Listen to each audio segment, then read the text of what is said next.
The Haunting of Still Hollow. Part 1. The Silence Between the Pines. The first time I saw Still Hollow, I didn't even know its name. It wasn't on any map. Not in the GPS.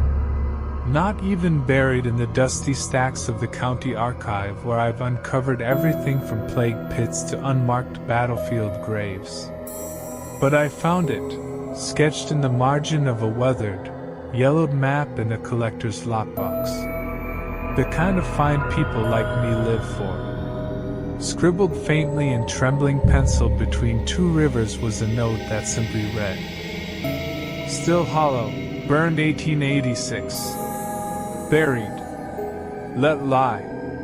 The collector had died in a fire 2 nights prior.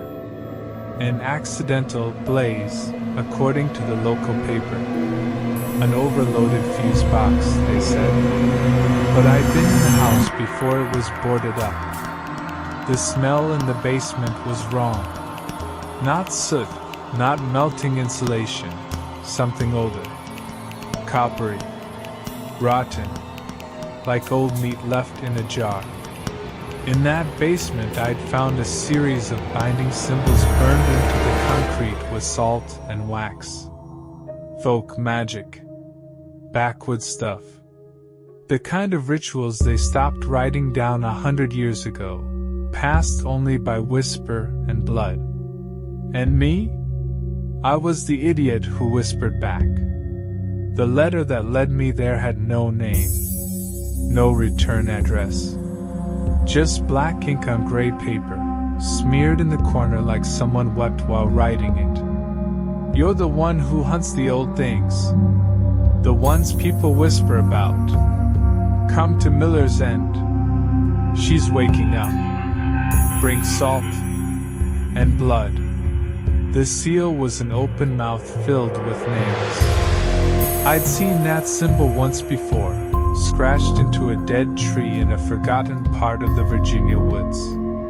That time, something screamed in the night, and it didn't stop until the sky turned pink.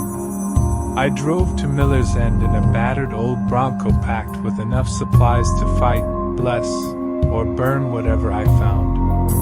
The town itself was just a smear on the state line. 2 streets, 1 bar, a gas station that still sold VHS tapes. People there stared like they were seeing a ghost, or maybe recognizing one. You're not from here, said the bartender when I ordered a coffee. His eyes never left mine, and he didn't blink. I said I was asking about the collector who died in the fire. He poked where he shouldn't, the bartender said, wiping the counter even though it was already clean. Then he walked into the back and didn't come out. I found a motel, paid in cash, drove north, following the crude lines of that map toward where Still Hollow should be. The road became gravel, then dirt, then roots and pine needles. Trees so dense they felt like a cage, leaning inward as if trying to block me from whatever lay ahead. And then, in the dark, I saw it. A rusted metal sign nailed to a tree by barbed wire. Faded, bent, and nearly hidden under moss. In the glow of my headlights, I made out the words, Still Hollow. There were no houses. Not really. Just skeletal remnants. Stone outlines of cabins and shattered chimneys jutting from the earth like snapped bones. Nature had reclaimed everything except the church. That was still intact. Black wood. No windows. The cross above the door was upside down, not nailed that way, but burned into the grain. Inside, the silence was so complete it hurt. Dust coated the pews in thick sheets. The altar was gone. Just a ragged hole in the floor where it once stood. And the walls, my God, the walls. They were covered in scratch marks. Thousands of them. Not carvings. Not writing. just scratches. Except at the very front, where the pulpit once stood. There, in jagged letters clawed through the wood and into the stone beneath, was a single message. She sings through the trees, and now her mouth is dry. I felt it then. A vibration in my feet. Subtle. Rhythmic. Like someone was humming beneath the floorboards. A woman's voice, and possibly distant, singing a lullaby that no human ever wrote. The floor groaned under my boots, bowing slightly with each beat. It rose once, twice, a third time, like something underneath was breathing. I bolted back into the trees, branches clawing at my coat, the singing rising behind me. The melody turned into words I didn't understand. Foreign, ancient, ugly in the throat and bitter in the ears. The wind didn't carry them. They traveled through the bark, through the dirt, through the marrow of the trees. When I reached the truck, the windshield was fogged from the inside. Someone, or something, had written in the mist, "You came too late." Back in Miller's End, I locked every bolt the motel offered. Stuffed towels under the bed. Slept with a blade under the pillow and salt in a circle around the bed. Still, I dreamed. I saw a mouth full of needles. A jaw stretching wider than a skull should. A body wrapped in burnt silk. And humming, always humming, twisting around me like smoke. I woke to the sound of humming in the pipes, in the motel's fence, in my bones. The front desk was empty. No clerk. Just a still warm cup of coffee beside the register, and a motel key swinging gently from its hook. Behind the desk, clawed into the drywall, was a phrase I'd seen before. "She sings through the trees." But someone had added a final line, scrawled hastily beneath the rest. "Now she sings through me." Part 2. The Eyes in the Bark. The humming didn't stop. It followed me out of the motel. Followed me through the brittle trees as I left Miller's End behind and drove back toward the hollow. I don't remember deciding to go back. I just remember my hands on the wheel, the road unfurling ahead of me like a noose, and the woods leaning inward again, closer this time. It wasn't a road anymore. It was a throat. And I was sliding down it. The Bronco stalled just before the clearing. No lights. No radio. No pulse. It sat there, inert, like a dead animal beneath the canopy of blackened pine. I didn't try to start it again. Didn't matter. I wasn't leaving this place until I understood what I was dealing with. That's the curse of people like me. We mistake horror for mystery. We always want to know. It was barely past noon, but the light had gone strange. Dull, like sunlight filtered through old milk. I stepped out and realized the trees weren't just close now, they were watching. There were eyes in the bark.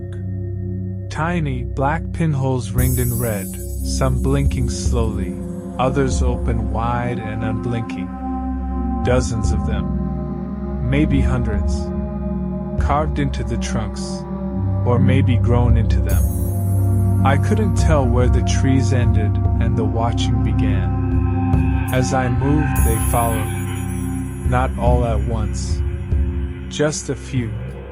Like they were communicating with each other, silently choosing which pair would track me next. The humming was louder here. No melody now. Just a low, continuous hum, like an old refrigerator crossed with a swarm of hornets. It vibrated in my fillings, made my nose itch with the smell of burned paper and wet soil. And then I saw her. the woman in white. She stood just past the tree line, barefoot on a patch of moss that had died beneath her feet. Her gown was antique, Victorian maybe, burned and torn, blackened at the edges like she'd walked through a fire and kept walking. Her head tilted toward me slowly, almost curiously, but her face. There was no face. Just a taut stretch of pale skin where eyes, nose, and mouth should have been. Seamless.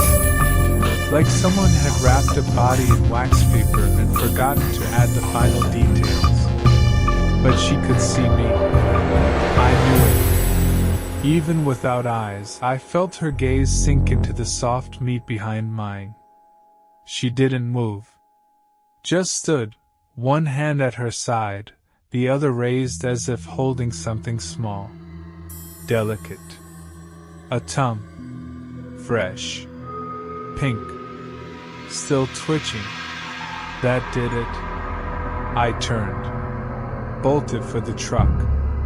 But the Bronco was gone. Not broken down, gone. The clearing was empty now. Just dirt and pine needles. No tracks. No signs. Like the truck had never existed. And the woman in white? Gone too. In her place, nailed to a tree by a rusted railroad spike, was something else. A deer skull. Covered in soot. Hollow eyes dripping something black and tar-thick onto the roots below. Inside the skull, just visible in the shadows of the eye sockets, something squirmed. I didn't want to look closer, but I did. Worms. Except, they weren't. Not really. No segments. No mouths. Just long, slick tendrils, pale and twitching. Like fingers. Tiny, hungry fingers. I backed away. And that's when I stepped into the circle. 12 stones, barely visible beneath the moss and dirt. Arranged perfectly. Carved with symbols older than language. I'd seen similar ones in crypts below the Appalachian caves, where no light had touched for centuries. These weren't meant to protect. They were meant to feed. The center of the circle was wet. At first I thought it was water, but then the air caught it. That smell, copper and milk and rot. Blood. Fresh. I dropped a pinch of salt and watched it hiss. Not just fresh. Boiling. I should have turned back. Should have run into the trees and never stopped. But there was something inside the circle. Half buried. Shining faintly through the muck. I reached in. My fingers brushed metal. I pulled it out, an old sheriff's badge. Blackened by heat. Bent at the corners. Behind me, the trees creaked. I spun around just in time to see one of them shift. Not sway in the wind. Not lean with age. Shift. Like something beneath the bark was adjusting its weight. A knot in the trunk opened. Not a hole, an eye. Wide. Wet. Blinking slow. Another opened. And another. The trees were waking up.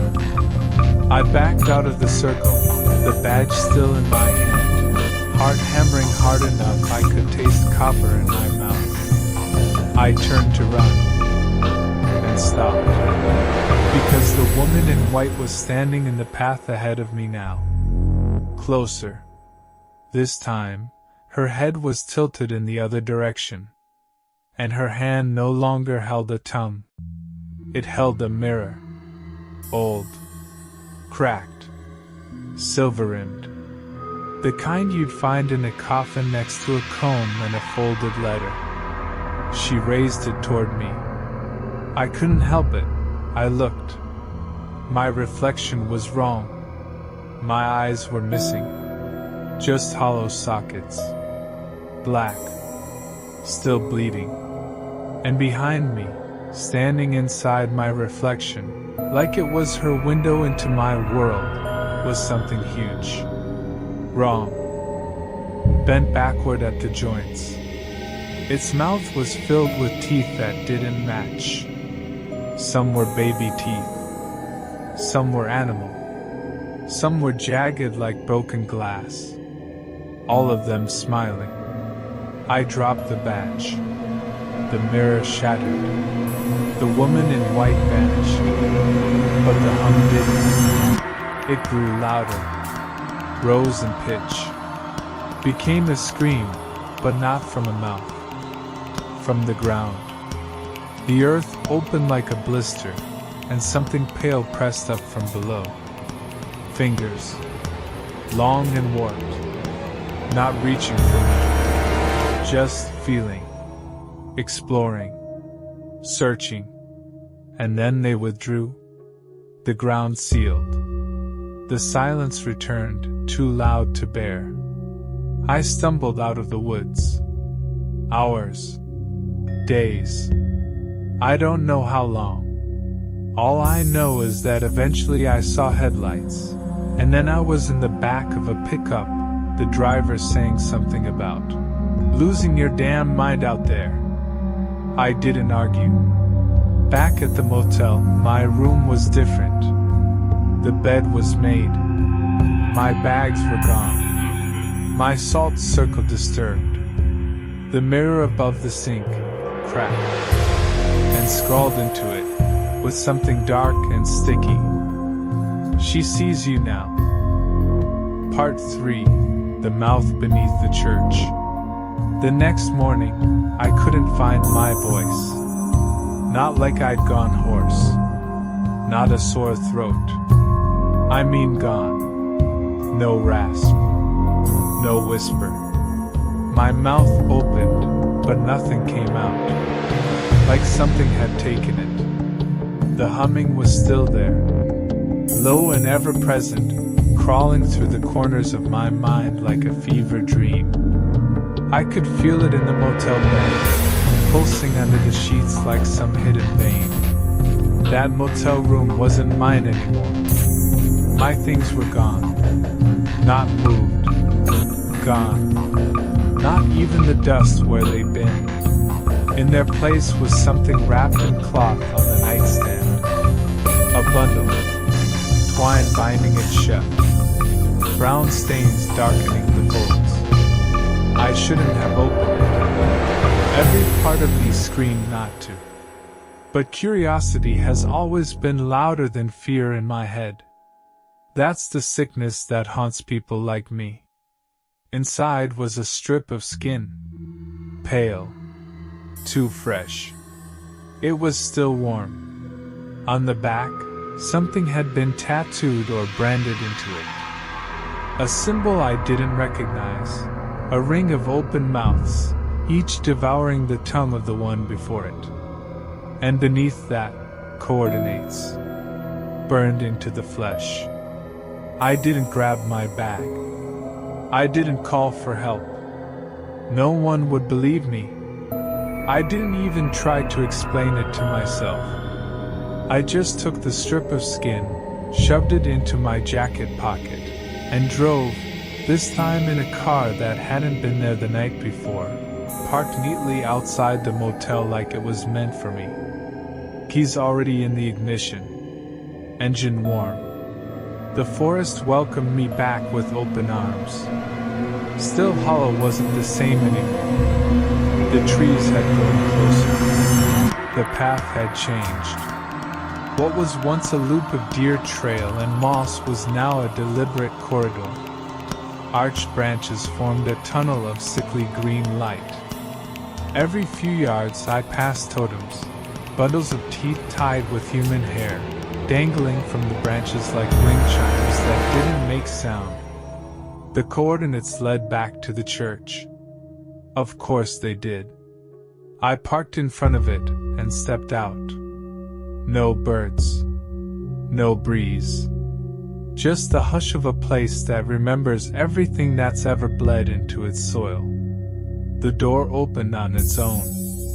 Inside, the scratches were worse now. Deeper. More frantic. Covering every surface. Claw marks beneath the pews. On the ceiling. Even on the bones that poked from between the floorboards like pale roots. The pulpit was still gone. But something else had emerged. Where the altar once stood was now a pit. Rough-hewn. Carved by hand, or claw. It wasn't deep. Maybe 6 feet. But it was alive. Breathing. The dirt pulsed softly, like lungs beneath wet paper.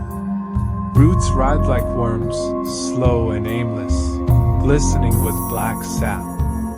The badge I dropped yesterday was there too, resting atop a small pile of stones beside the pit. Still warm. I should have turned back. Instead, I climbed down. The moment my boots touched the bottom, the humming stopped. Gone. Utter silence. Then a breath. Hot. Wet. Rising from beneath the pit. And a voice, rasping up through the soil like smoke. You fed her. I spun, but no one was there. The voice wasn't coming from around me. It was inside my skull, dripping down my spine like oil. You walked her path. You drank her silence. You let her in.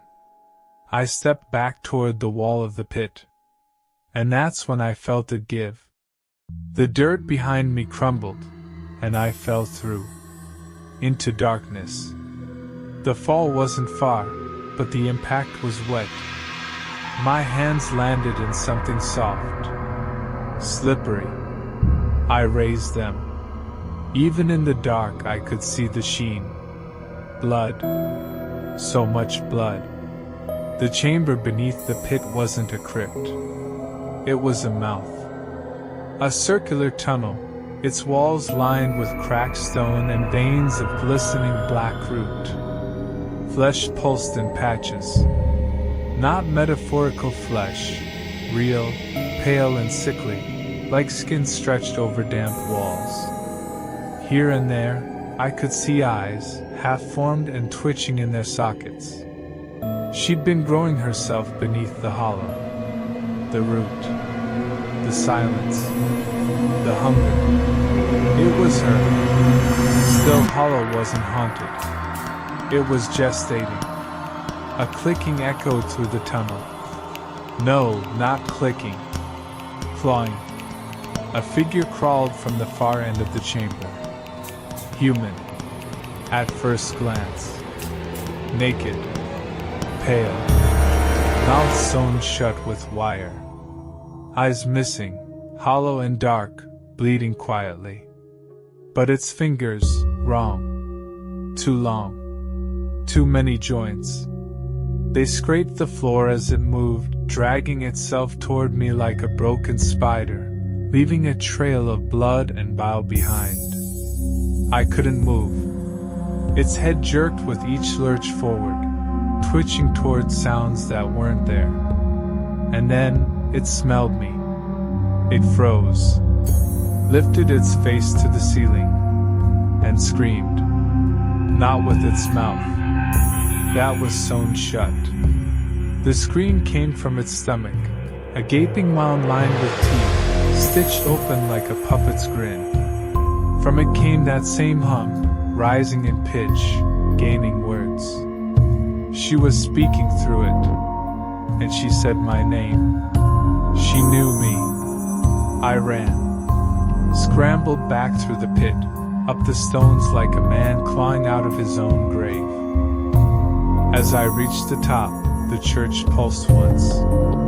A deep vibration, like a heart made of wood. Blood seeped from the cracks in the floorboards. The totems hanging from the rafters twitched and danced, as if in wind that wasn't there.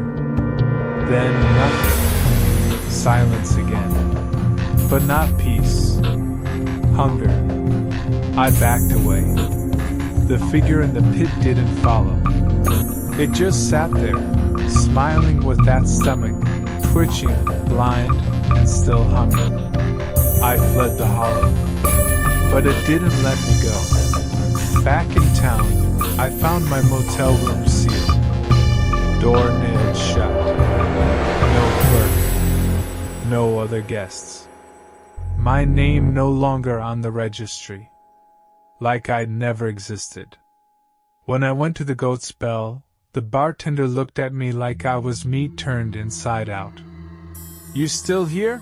he muttered, more to himself than me. "Didn't think she'd let you back out." "I need help," I croaked. My voice had returned, but it wasn't mine. It sounded hollow, distant, like I was speaking from behind glass. He leaned in close, breath like vinegar and ash. His eyes were so tired. "You brought something back with you," he said. "Something that wants to worry you." He handed me a bottle of bourbon and a box of nails. "Next time you sleep, hammer one through your tongue. That's the only way to stop her from singing through you." I didn't laugh. I didn't even blink. I just walked out. And now I sit here writing this, unsure if any of it is real. My tongue is swelling. My shadow twitches when I don't. And somewhere, deep beneath the church, a mouth the size of a town is waiting to be fed. Part 4. The Nails in the Dream. I tried not to sleep. You ever feel it coming for you like that? Not exhaustion, dread. The sense that whatever waits on the other side of your eyelids isn't rest, but a trap. A hollow place where something crawls toward you in silence. But I'm only human. I lost the fight somewhere around dawn, slumped in the back of a church parking lot, a half-empty bottle of bourbon clutched in one shaking hand, the box of rusted nails in the other. I dreamed. Of course I did. The dream didn't start as a dream. That was the worst part. It felt like waking up. Same clothes. Same cold. I was standing in the motel bathroom, looking in the mirror. Except, I wasn't alone in the glass. My reflection was smiling. I wasn't. Its mouth curled into something too wide, too toothy. A grin that stretched the lips until they cracked. Blood bloomed like ink in water. Behind the reflection, the lights flickered. I turned, nothing there. Turned back.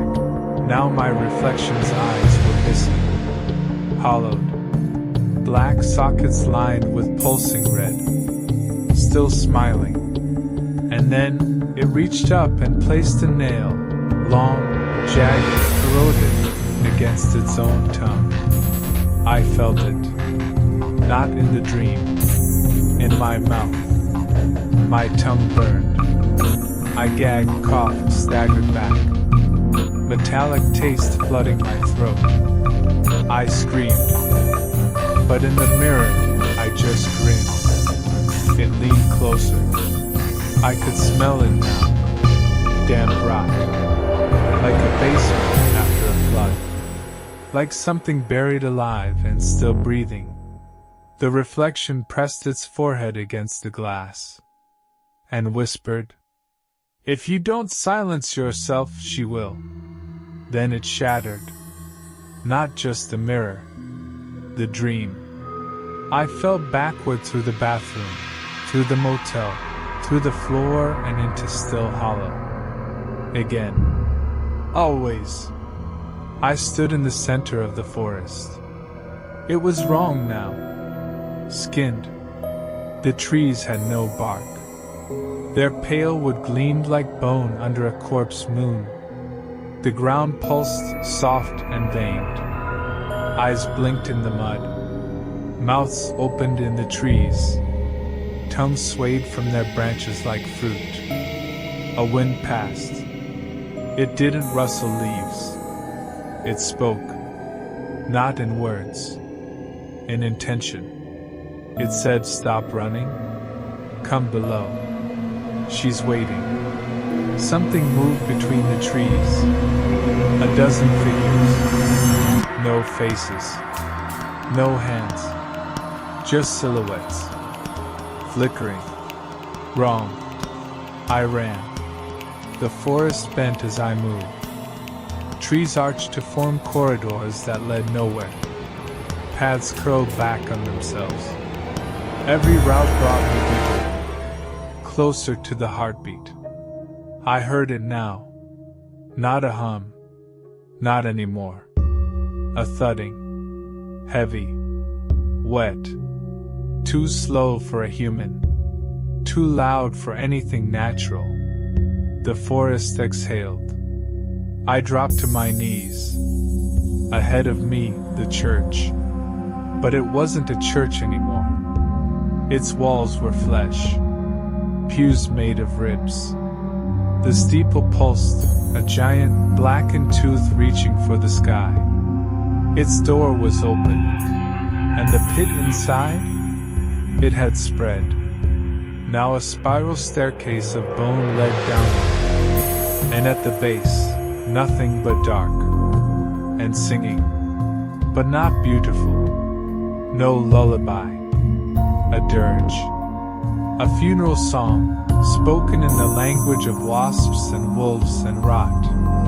Sung not to welcome, but to warn. I should have run. I went down instead. Step after step, deeper into the core of that monstrous place. The walls were tight. Wet. Breathing. My boots stuck in the floor with each step like I was walking across a tunnel. At the bottom, a door made of hair. It parted as I approached. And beyond it, her. She sat on a throne of kneecaps. A shape that resembled a woman, in the same way a mask resembles a face. Her features were melted wax. Her eyes, holes. Her mouth, absent. But I could still hear her. Right in my skull. She sang to me. No melody. No rhythm. Just a loop of fragmented memories, twisted and wrong. My name in my mother's voice, but warped, like a record melting on a fire. My first kiss, but the lips were made of teeth. My father's last words, whispered through water. She knew me, and she wanted in. She lifted a hand and pointed. The room changed. I saw myself, standing in the woods, nailing my own tongue to a tree, laughing through blood. Then I saw something worse. Me, sitting on a throne. Her throne. My face stretched thin.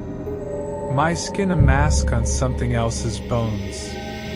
And her voice, no, my voice, singing to the next lost soul who wandered too far into the trees. That's what she was. Not a ghost. Not a god. A replacement. A parasite in the shape of memory and hunger. Feeding on voices. Wearing people like clothing. She didn't kill you. She became you. I woke up screaming. The motel room was soaked in sweat. My mouth full of blood. One of the nails was clutched in my hand. My tongue was whole, but barely. I checked the mirror. No reflection. Just fog. Written in the condensation, scrawled like a child's handwriting. Soon, she's getting in. Not just into dreams. Into me. When I speak now, my voice echoes in ways it shouldn't. I hear things behind it. Not words. Just tremors. People look at me strange. The girl at the gas station gave me free coffee, but wouldn't meet my eyes. The barkeep won't talk to me anymore. He just dropped a box on the bar and walked away. Inside, another name. A tongue. Still warm. I think I know what I have to do. I have to go back one last time. To where her mouth first opened. To the place she took her name. To Still Hollow. I have to find what's left of the man she replaced first. The original voice. The original silence. If I can put him back in the earth, maybe I can close her mouth forever. Or maybe she'll finally sing through me. Part 5. The Silence That Remains. I left Miller's End just before dusk again. No one stopped me. No one said goodbye. It felt like they already knew I wasn't coming back. The woods were darker than I remembered. The sun hung in the sky like a dying ember, orange, bloated, low, and the trees looked taller now, thicker. Close. Too close. Still Hollow was waiting. I followed the old path again, but this time there was no resistance. No flickering illusions. No whispers. Only a quiet sort of welcome. Like she knew I'd stopped fighting. Like she'd already won. I carried the box the bartender gave me. Inside was more than a nail. There was a photo, black and white, curled at the edges.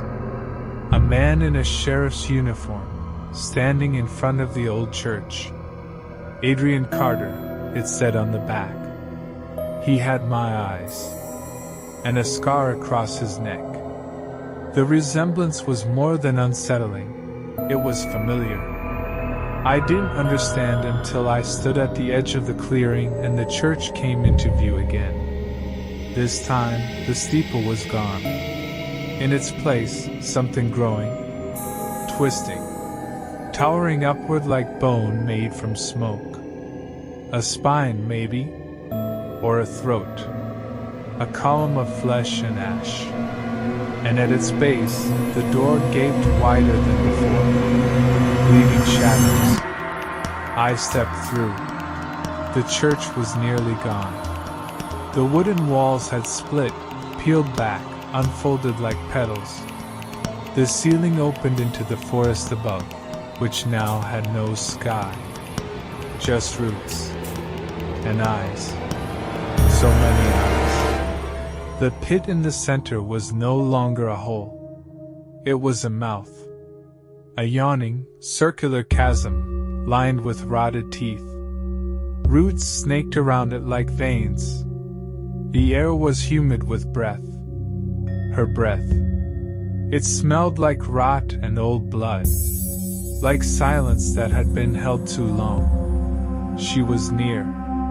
I didn't descend the usual way. The stairs were gone. Instead, the earth pulled me in. Like gravity had changed direction. I fell, not down, but into her. The tunnels were different now. Wider. Veined. They pulsed around me. Each heartbeat sent vibrations through my bones. A rhythm I couldn't stop hearing. Like a lullaby from the inside of a coffin. The deeper I went, the more I remembered. Things I shouldn't have known. I saw her first voice. A child. Maybe 5. Mouth sewn shut with fishing wire. Buried under the altar by a congregation that had made a mistake. Her eyes were full of pain, but her mouth still moved behind the threads. Singing. Always singing. I saw the fire that came next. The townsfolk tried to burn her, but she didn't burn. She spread into their mouths, into their ears. She made a nest of the town's silence and turned it inward. Still Hollow didn't die. It hid. waiting for a voice strong enough to wake her. Mine. She'd been calling to me for years. Through cases. Through dreams. Through people who went missing in places where the trees grew too close together. This wasn't just a haunting. It was an inheritance. At the end of the tunnel, I found him. Sheriff Carter. Or what was left. His body hung in the air, suspended by roots that pierced his limbs. His skin had become bark. His face was frozen in a scream. But there was no sound. She'd taken his tongue long ago. I stepped closer, heart pounding, and the box in my hands grew heavy. The photo. The nail. The tongue. They weren't random. They were his. The tongue twitched in the box, still alive. Still warm. It wanted to go back. Somewhere in that moment, something inside me split. A realization. A fracture. She wasn't just singing through me. She was rebuilding herself from my memory. From his. She had no true form. She was voice, hunger, mimicry. She was everything we forgot how to say. And this church? This hollow? It was her throat. I opened the box and raised the nail. I could have driven it through my own tongue. Ended it. Silenced myself forever. But she would find another. She always does. So instead, I stepped into the roots and faced the remains of Adrian Carter. And I gave him back what she took. The tongue. The nail. The name. I whispered it, not aloud, but in thought. You are heard. You are remembered. You are not her voice anymore. The reaction was instant. The roots began to thrash, screaming not in sound, but in violence. The air became blood. The tunnel writhed. Eyes burst open in the walls, wide and blind with rage. She screamed. I screamed. And somewhere in the distance, thunder cracked like a neck breaking. The entire hollow shuddered, collapsed. I woke up in the woods, alone. No church, no pit, no eyes. Just trees, real trees. Quiet, swaying with the breeze. The sun was rising. I thought it was over, until I tried to speak. Nothing came out. My mouth moved. My tongue was intact. But there was no sound. Then I heard it, on the wind. A voice. Not mine. Singing. Soft. Sweet. Calling from behind my teeth. I still have the box. The photo's gone, but the nail remains. Sometimes I feel it moving in my pocket. Like it knows I haven't made a decision yet. Like it's waiting for me to choose. Speak for her. Or silence myself forever. I don't know what I'll do. But the humming is back. And I can feel her smiling every time I try to scream.